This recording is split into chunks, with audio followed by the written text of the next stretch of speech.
Hi, I'm Benton Stokes. And I'm Elane O'Rourke. And this is Cocktail Theology.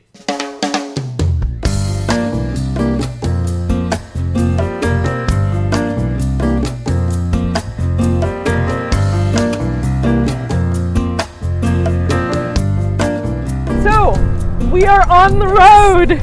We have not been on the road for a very long time. It has been a really long time. I miss that. Road trip. I know. I miss that. I mean, it isn't like we've been on that many road trips, but I still miss them. Well, they're so much fun. They are fun. I love road trips. Let's see, what was our last road trip? I'm thinking, I guess it would have to be North Carolina. Yes, our last road trip was over to Asheville. It's been a few months ago. Yeah, well, it was hot. Right. My understanding is that for the Asheville trip this time, there is air conditioning. Oh, okay. I couldn't do the camping thing, I'm sorry. Oh, no. Okay. No. There was a glamping thing that I thought, okay, if we could stay in the same tent, this could actually be awesome. Mm-hmm. But two of them would have made no sense. Yeah, I don't camp. Okay. I just don't. You just don't camp? Have you camped? Not really. I mean, I remember there were a couple of times in youth group when I was a kid that we went camping. I know there's one time where we went to Chattanooga, and I just remember it being really cold, and it just was not a fun time. And I'm not particularly fond of sleeping where there are critters about, so I don't do camping. I can see that. I love being outside. I love nature. I love the mountains, but I want to do it in the daytime where I can see things. Oh, sure. Okay. And then when it's getting dark, I want to get in my car and go someplace warm and cozy and someplace with Wi-Fi and things. Coffee and bourbon and stuff like that. Well, coffee and bourbon you can have camping. Well, and now, I mean, you can get Wi-Fi through your phone. So then really what I need is an animal-proof bubble to camp in, and then I'd be happy. Well, I don't know if you'd be happy. And it would have to be climate-controlled.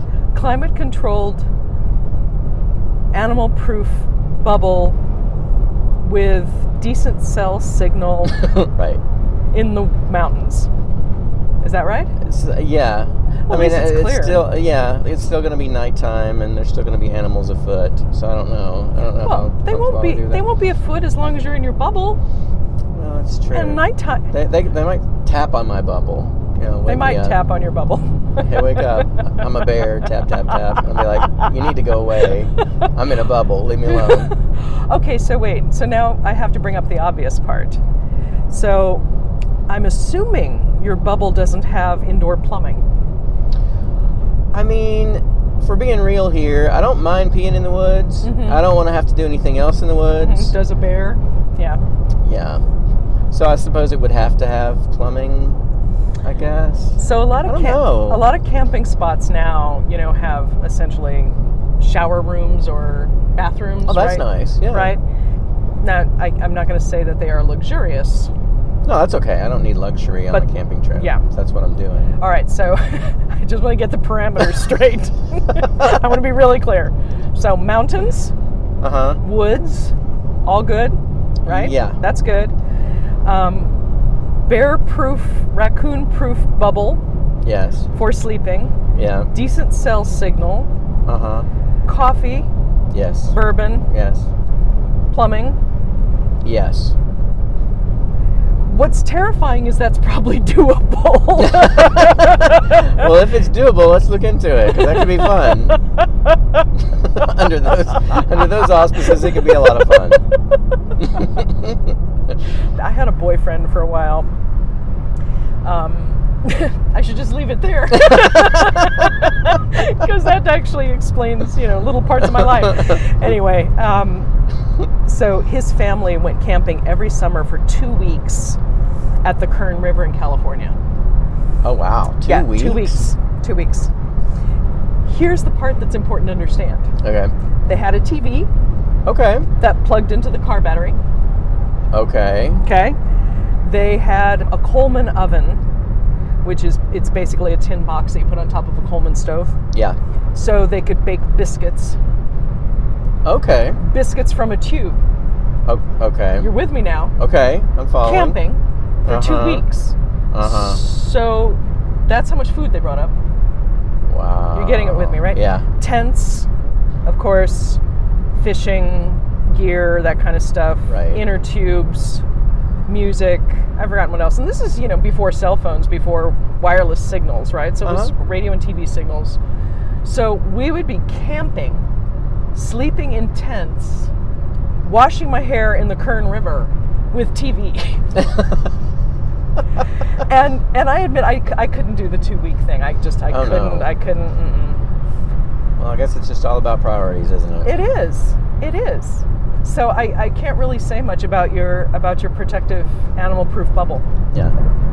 So, Jeremy and I were wanting to go last summer. We should just plan it for this summer. We wanted to go last summer and sleep with the big cats, remember? Right. Did you have any interest in doing that? No. So, a cabin surrounded by wild animals.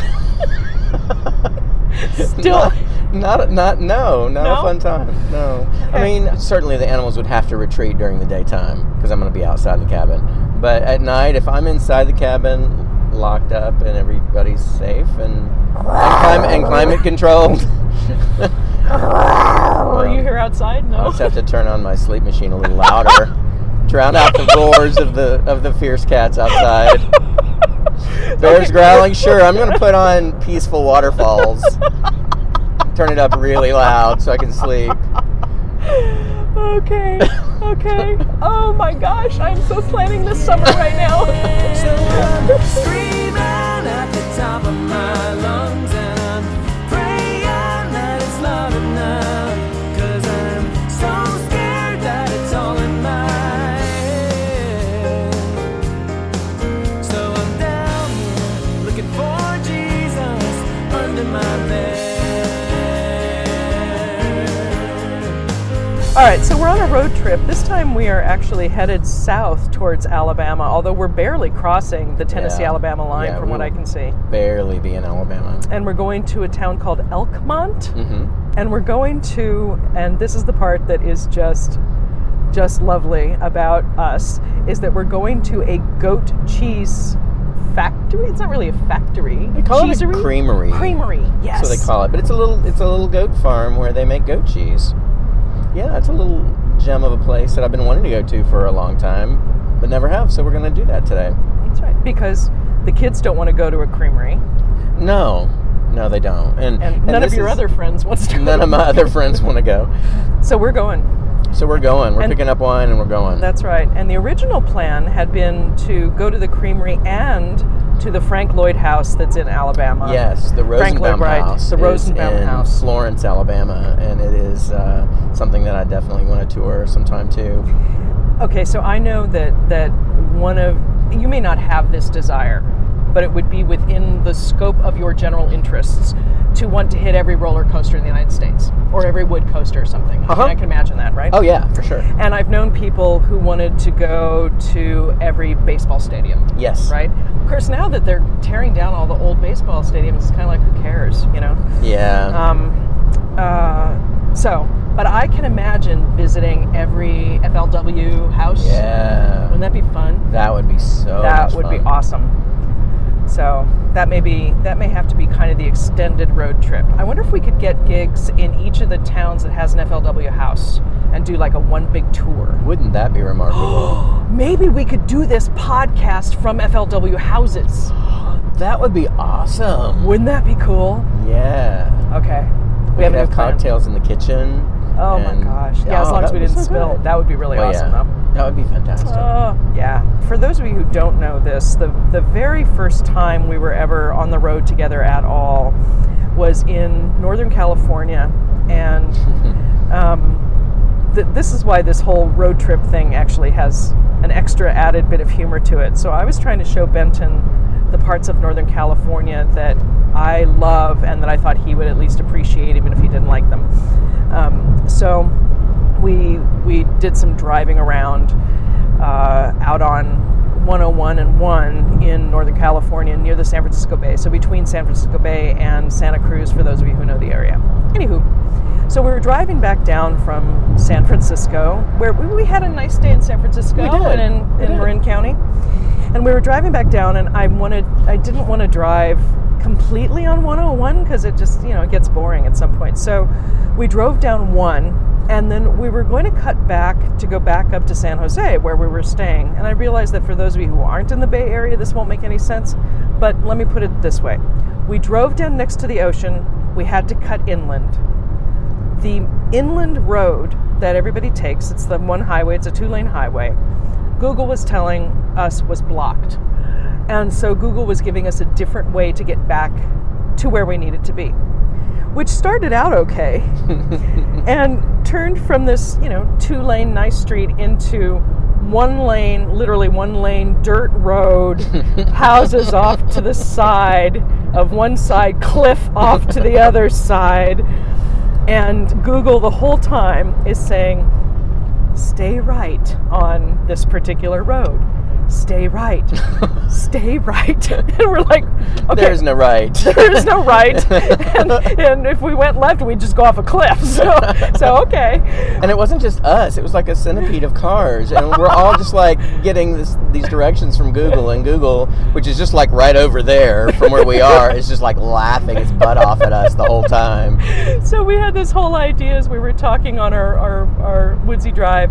We were talking that Apple had planted people at Google and that Siri was actually messing with Google's map making capabilities. So us and the centipede of cars behind us were all like being tricked by Apple. Now I should point out that Benton is an Appleaholic. I am. So his phone at that moment was going tee hee hee hee along with everybody else. So, but what our actual plan to talk about was itchiness. And this particular itchiness we're talking about is the kind of itchiness that you get when you put on a wool sweater that's a little too tight. Mm-hmm. And it's too tight to really wear a long sleeve shirt under it that might protect you. Mm-hmm. So it's just against your bare skin and it itches and it's too tight. And usually what happens is you sweat just enough that you can't actually get it off. Yeah. Right? Yeah. That's the kind of itchiness we're talking about. Now, you'll be glad to know that we're not going directly to sweaters from here. Instead, we're talking about the itchiness that comes about when you are in a situation where the rules or the expectations or the community or the whatever has become too small and constrained. Mm-hmm. Where every move you make in whatever this box feels like you're rubbing up against the edges of it. Yeah. Is that a good description? It's a very good description. So if you listen to the first episode of Cocktail Theology, we were talking about moving on. And some of the things we were talking about moving on from were like itchy sweaters. They weren't terrible. Right. You could survive and be okay and maybe even do some good stuff and be relatively happy.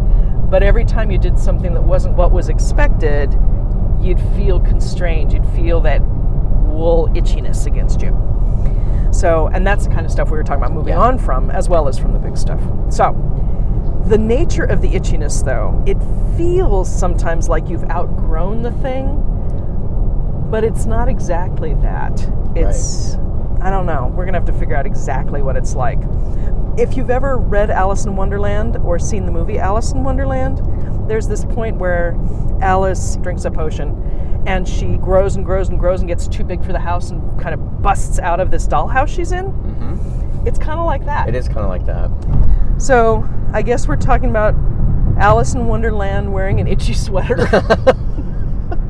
For us, where it develops from is that sense of itchiness you can get in, I don't want to say church, although it can happen in church.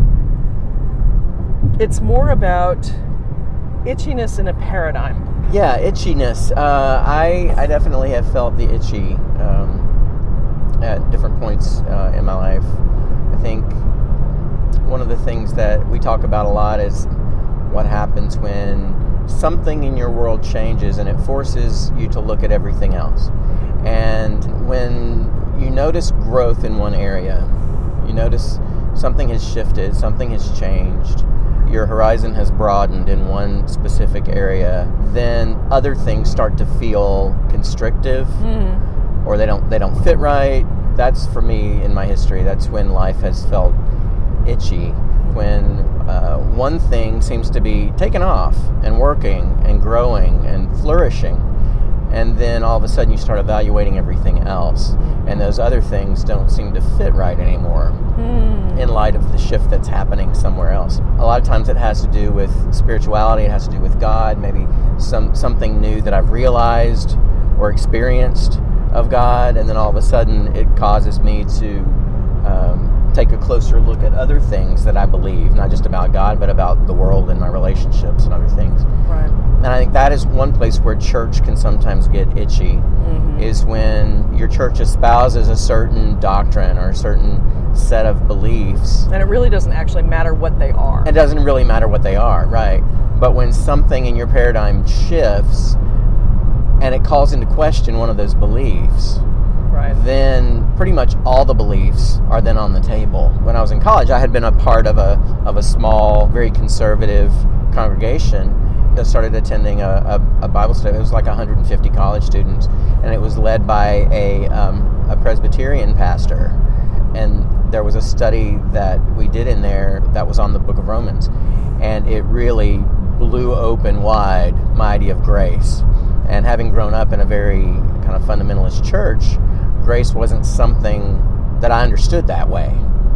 Grace always felt kind of conditional because there were so many things that I wasn't supposed to do. Right. And as a teenager and growing into a young adult, I was very aware of the things I wasn't supposed to be doing. Right. And this study of Romans kind of blew that open for me. And so then all of a sudden other things about the doctrine of the church that I grew up in had always been very fond of. All of that stuff kind of came into question for me. Right. And it became very, very itchy. Sure. And I can think of some other times in my life where things became very itchy because something shifted.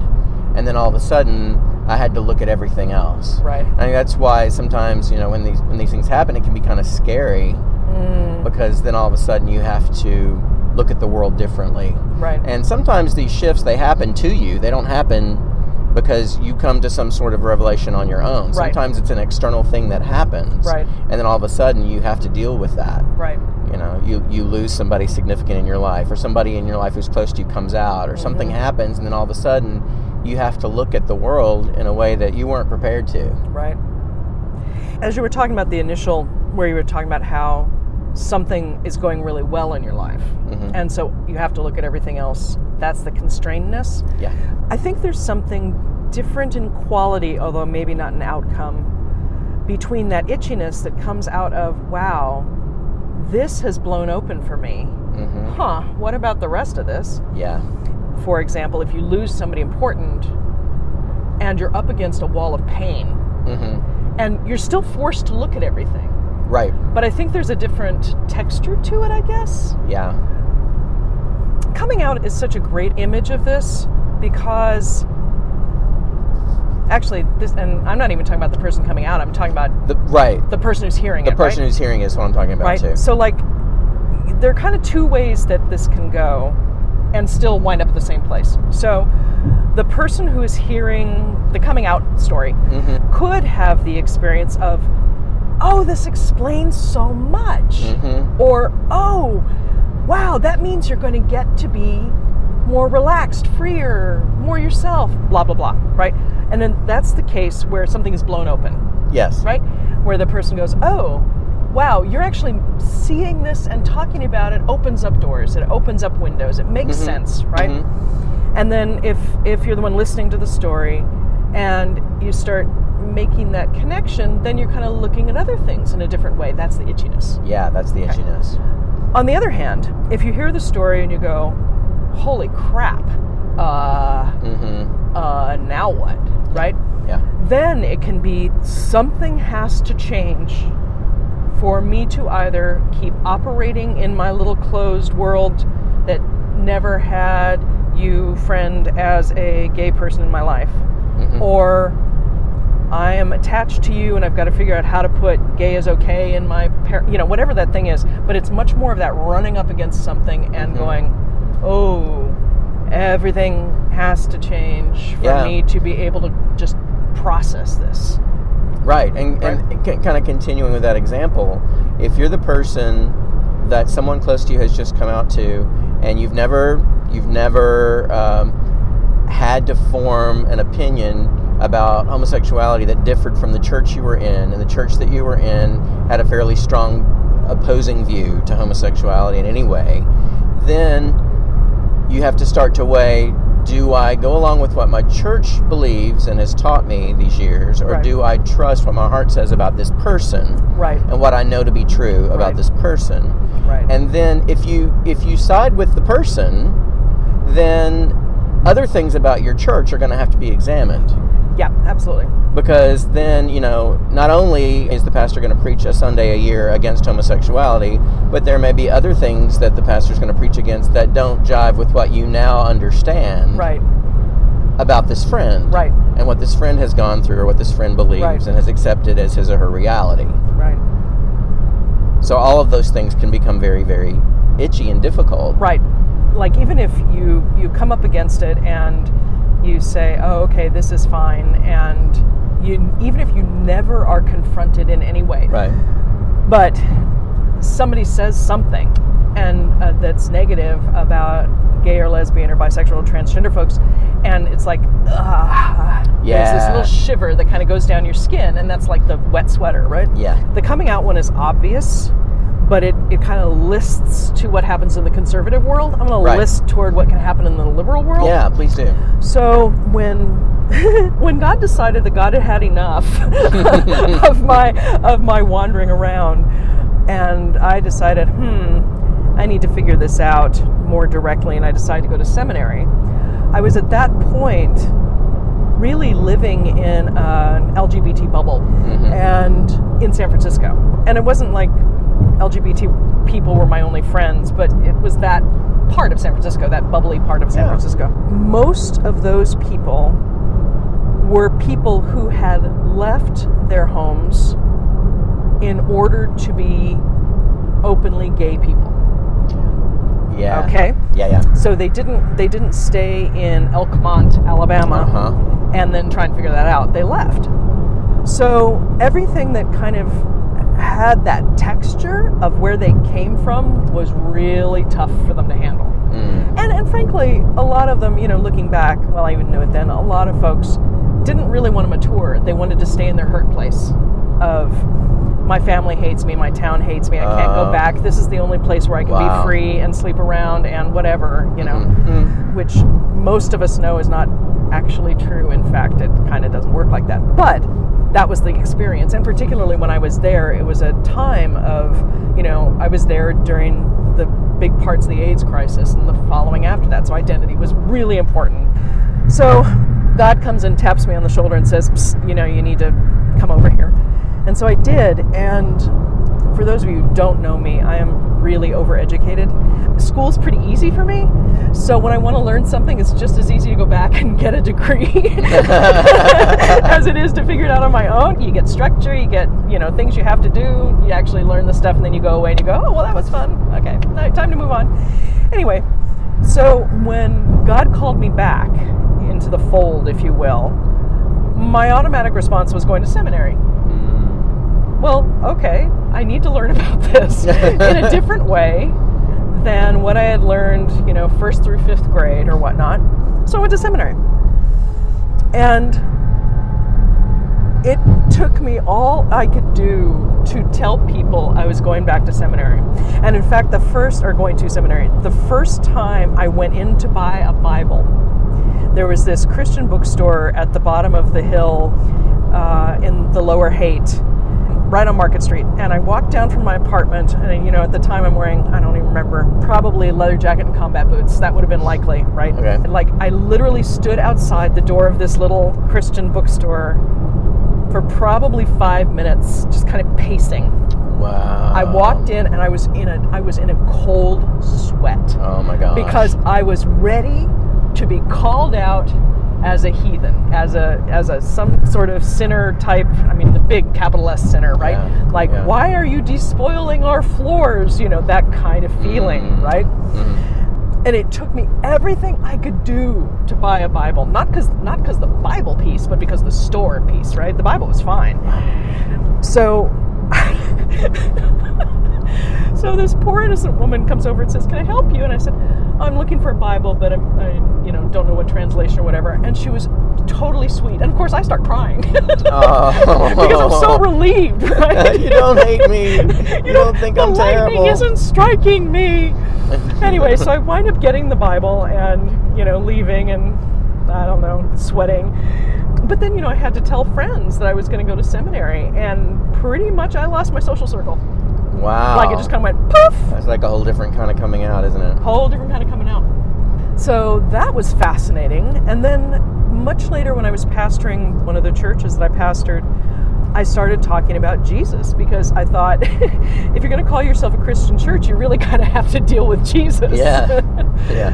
Which in liberal Christianity, at least the stuff that came out of the social gospel movement and all of that, Jesus is a nice guy, but you don't really talk about Jesus that much. And you certainly don't talk about the Bible except the parts you like, right? Yeah. So when I started talking about Jesus and saying, okay, so church that calls itself Christian really kind of need to deal with Jesus here, and let's read the book of Luke and see what Jesus was like, and let's see, it was tough on people. Wow, I don't have a concept for that. I know. It was tough on people. And then, and this is where it gets really funny from your perspective, coming from your background. So eventually I wind up on the conference committee to decide whether people get ordained or not. Mm-hmm. It's called Section A. Anyway, which is a whole different... Section A. Yeah, it has this whole kind of like bad sci-fi show feeling going, right? There's a breach in Section A, kind of thing, right? Anyway, so what would happen is we would track with people in seminary or on the ordination track, check in with them, see how they were going, how it was going, just the kind of normal stuff. And in theory, it was not about whether their theology squared with ours particularly. It's not the Methodist Church, right? So it's not about that. But it was about, in theory, whether the theology made sense, whether it was workable, whether they could defend it, whether, it was more like that. Okay. So I remember this one woman coming before us, and I want to say she was Korean American. And I say that only because she came out of a conservative background. Mm-hmm. And in that area, that would have been the most likely one. I'm pretty sure she was Korean American. And, she was talking about her theology, and her theology was, straight up evangelical theology. Wasn't fundamentalist, but it was, Jesus is Lord and all of that, which again, from your context is like, yeah, whatever. In my context, so she goes out of the room, and we've been talking, and I've been kind of pressing her on questions about it, and smiling a lot, and trying to, help her articulate what she was trying to say. So she goes out of the room, and the committee starts to flip out. Oh boy. Because she's too conservative.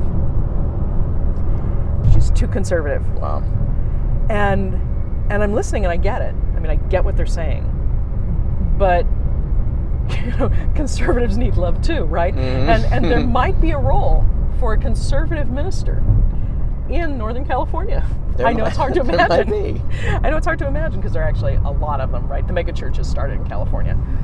But it was the most fascinating thing to have that conversation. Of course, I'm defending her staunchly because she's not anti-gay. She's figured out, and in our denomination, that mattered, right? Yeah. So she's not anti-gay. She's not anti-immigration, whatever the stances were.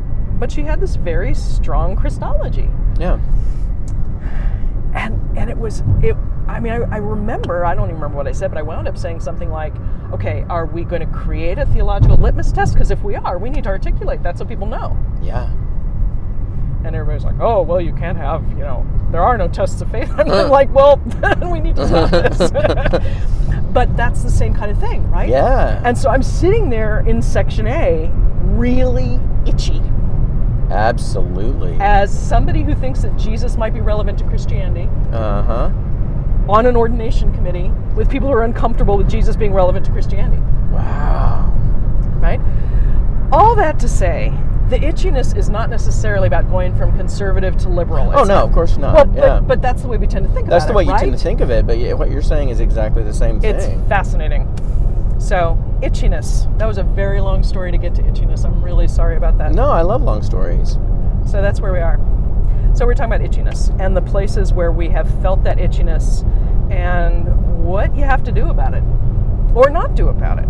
Here's a question for you. Mm-hmm. Maybe you have experienced this or maybe you know somebody who has. Do people get really itchy and then just wait until the sweater stretches back out again? Know what I mean? I don't know that. I think people will ignore it or try to ignore it, push it down, shut it down. I'm not sure that once you realize something, if it's something of any magnitude, that you can unrealize it. Okay. You know, I mean, not to belabor the coming out thing, but it's like, once you know somebody you love is gay, you can't unknow that. So You can deny it. You can deny it. You can say, oh, it's a phase, sweetie. Right. There's help for that. But it'll keep coming back around. Yeah. You know? Or if you're the one that's Right. dealing with your own sexuality, you can't unrealize things as you're realizing them. And as Sure. you're waking up to things, you can't go back to sleep. And I Sure. think that's the itchy thing, is that you can't, there's not a great way to scratch it without dealing with it. Right, you have to acknowledge the itch in order to scratch it even. You have to acknowledge the itch, right? And I think people Okay. can go years without acknowledging the itch, but I think it makes you kind of miserable. Yeah. I'm thinking about the fearful. So people will stay in, and you know, this is the moving on thing, right? People will stay in situations where they are incredibly itchy without addressing it, Yeah. or because they're afraid of the loss that they'll have if they address it. Yeah. Yeah, it's about, how long can I tolerate the situation? Right. I was thinking about the itchiness that everybody goes through at some point in a marriage Yeah. or long-term relationship. Put Yeah. an LTR in there. Yeah. We all at some point itch. And the itch can come out of boredom, the itch can come out of growth, but at some point we rub up against the boundaries of what is our normal way of living with this other person. Yeah. And go, that doesn't feel right. Yeah. So, and I think people are afraid of acknowledging it doesn't feel right. But it doesn't feel right isn't the scary part. The scary part is, and so what do I do about it? Uh-huh. Right? Yeah. So healthy relationships acknowledge that there's an itch, that the box the relationship is currently in is itchy, and try and figure out what to do about it Yeah, you're right. as a relationship, right? Now, I think too many people look at the itch and say, oh, well, that means the relationship is wrong or bad, right? So they just dive out. Yeah. And that happens, that happens Sure. all the time, right? But I think it's more, like in the way that we're talking about it, it's more, okay, something's rubbing. What do I do about it? Mm-hmm. And if we are committed to the relationship in any way at that point still, we talk with the other person about it. We can't do it unilaterally. Unilaterally, it doesn't work. Now, you know what I mean? No, I know exactly what you mean, because unilaterally, you'll just act on your own, and it's probably not going to be in the best interest of the relationship. Right.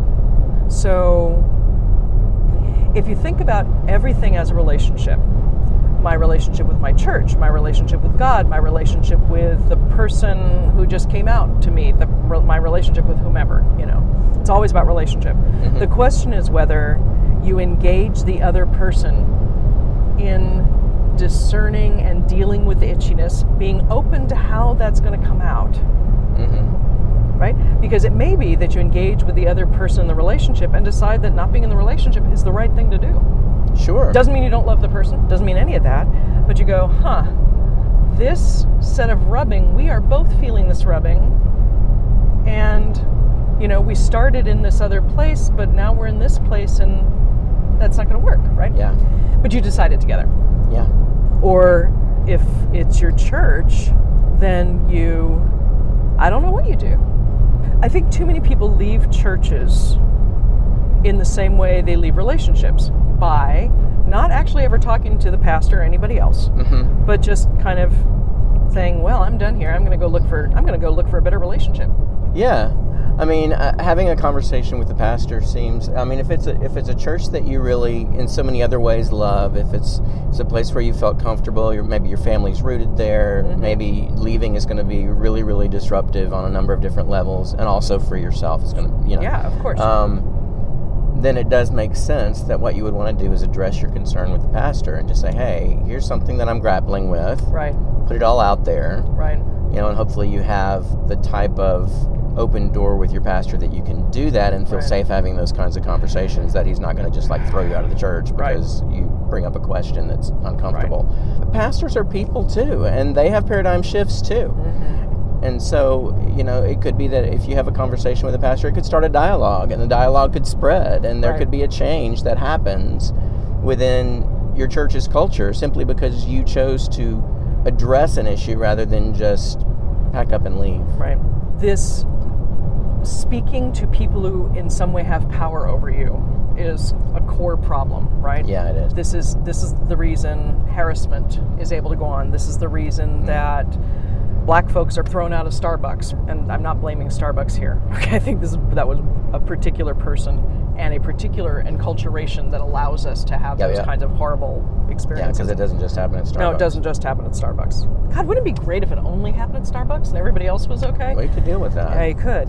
All right, but it is about that speaking truth to power thing, right? That if somebody has some sort of power over you, and pastors, it's such a funny relationship. I mean, even if they're not authoritarian people, they have reign over this space in some way. Yeah. And I think whenever you've got to speak truth to power, how the power approaches things is going to matter a lot.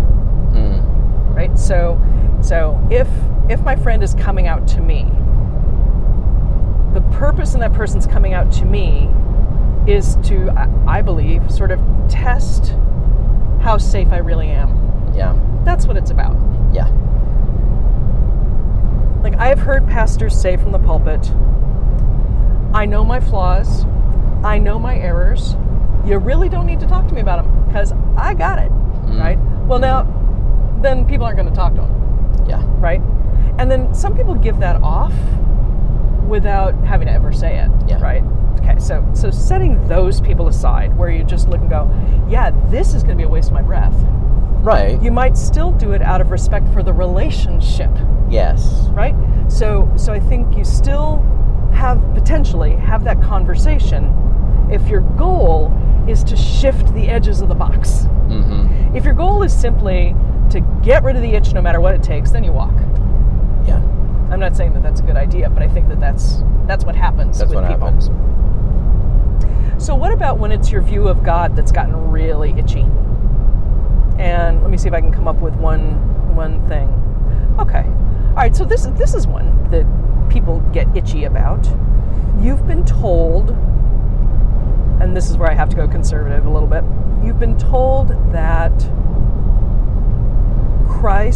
Jesus, died on the cross to save everybody,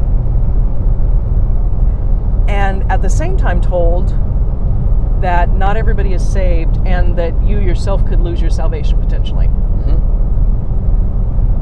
And at some point, just that contrast becomes sort of itchy, right? Yeah. Jesus died for everybody. I'm part of everybody. But I could lose what I got out of that death. Yeah. Yeah. I come from that tradition. Okay. I dealt with those feelings. Grace was pretty conditional. I could lose my salvation multiple times a day. And as a teenage boy... Every 7 seconds. Every 7 seconds. So it was a very scary time. Right. And I mean, the political climate in the world was a little different than it is now, but it was definitely on edge. The Cold War was at its height. every day we're hearing more about nuclear disarmament. We're hearing about the potential for the bomb to drop at any moment, and everybody's got itchy trigger fingers. And so when there's like this looming apocalyptic forecast, and God likes me right now, but might not like me in a minute when I have a bad thought about somebody, or when I notice the curves on somebody, or when then you really are on eggshells all the time, and it makes you really afraid of God. And I was already grappling with that once I got into college. I went into college thinking that I was going to go become a pastor in this denomination, right. And it took me a quarter to figure out that was not going to work, right. for me. Right. And so kind of starting probably there. Mm-hmm. It wasn't too long after that I left that conservative college. Right. Took a year off, worked in a record store, and in the late 80s, which was a great time to be in a record store, by the way, and transferred to a state school. Right. And then at that point, I started to recognize that what Jesus chose to do was for everybody, and that everybody included me, and that everybody included me on a bad day. Right. Right. And if it includes me on a bad day, then it includes you on a bad day, and it right. includes her on a bad day, and it includes him even though he did this awful thing, or it right. includes them even though they believe something dramatically different than I do and I don't understand it. Right. But Jesus died for all of us. Right. Okay, so I'm hearing two different directions that I could go on this. One of them is acknowledging that Jesus's act was for everybody.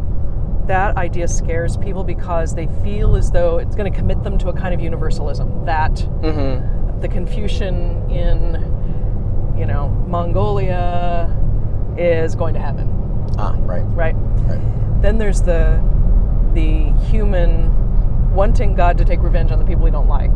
Yeah. Right, so there's that. Yeah. But then the other piece of that you were just talking, so that's the universalism problem, right? And the revenge problem. But the other thing that you talked about there, where you were saying, that Jesus did this for everybody, and Jesus chose to do this for everybody, was just so big. It doesn't commit you, I don't think. I'd have to think more about this, but it doesn't commit you to any particular view of what happened on the cross. It only commits you to a particular view of what the result was. Yeah. So you could still believe God is basically bloodthirsty. The only legitimate sacrifice was Jesus, so we're all okay, right? You could also say the devil had us all in his thrall. Jesus was the only one who could pay that ransom. So you can do a lot with what happened, Yeah. and still come out with, it's done. Yeah. It's done. It's not something that has to happen again and again and again, or that you gain or lose depending upon what you do or don't do that day. A lot of Christians, I think, can say Jesus died for everyone, but then they'll use the caveat, but then Jesus said, no man comes to the Father except through me. Right. So what they would say is Jesus chose to die for everyone, but then we have to accept Jesus as Lord in order to be a recipient of that salvation. Sure. Right. Right, and that's the way you skirt universalism. I could do so much with the theology on that, but I just want to say one thing about it. I don't think there's anything theologically inconsistent about holding that view in terms of I have to take action too. It isn't like Jesus will only do this if I, but for me to grab hold of that, I have to take some kind of action. Yeah. Like it's there, I have to grab it. Yeah. Rather than I can be passive and grab it. Now, that gets us into all kinds of other theological problems, but that in and of itself, I think you can hold with the idea that Jesus did it once and for all for everybody. Right? The only thing you have to do is accept it. Yeah. Grab it. Yeah. Now, then people put other kinds of things on it, and maybe Jesus puts other kinds of things on it, but that's the simplest piece, right? Yeah. Yeah, but it does require something on our part. Requires something on our part. And this is the key, right? I'm not trying to promote any particular view, because that's actually not my view, but that kind of coming to grips with itchiness is about acknowledging the itchiness and then trying to figure out how to resolve it. Right? Okay. Well, so here's the key. The itchiness is not outside you. This is where the metaphor falls apart. The itchiness is you. Yeah. Right? Yeah. So the itchiness, the sweater is not, so glad we use this metaphor. The sweater is not the problem. It's the itchiness of your skin that's the problem. Right. So what has to happen is that you change your response to the sweater. So you can take off the sweater, you can change the fabric of the sweater, you can change your response to the sweater, you can negotiate with the sweater. You can dry off or lose 10 pounds so that the sweater fits better and Right. it doesn't dig into your skin. Whatever the thing is. Mhm. But it's always about you. Always. It is never about the sweater. That is so right.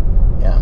So, if you are in a place in your life where your relationship with the church or your relationship with God or your relationship with a particular theology or your relationship with an idea or your relation, whatever that is now itching and constraining. That doesn't change by that outside thing changing. It changes by your changing your response. Changing in response to it. Mhm. Right. And again, the changing may be that you walk away. In my experience, that in most cases, that's not the best way to do it. No. Because here's the problem. You still have to deal with the itchy. You still have You're to deal still with the itch. itchy. Uh-huh. Even if you take off the sweater, your skin is still going to itch. Yeah. Yeah, so you have to deal with the itch. We change our clothes, we change our minds, we change our colors all the time.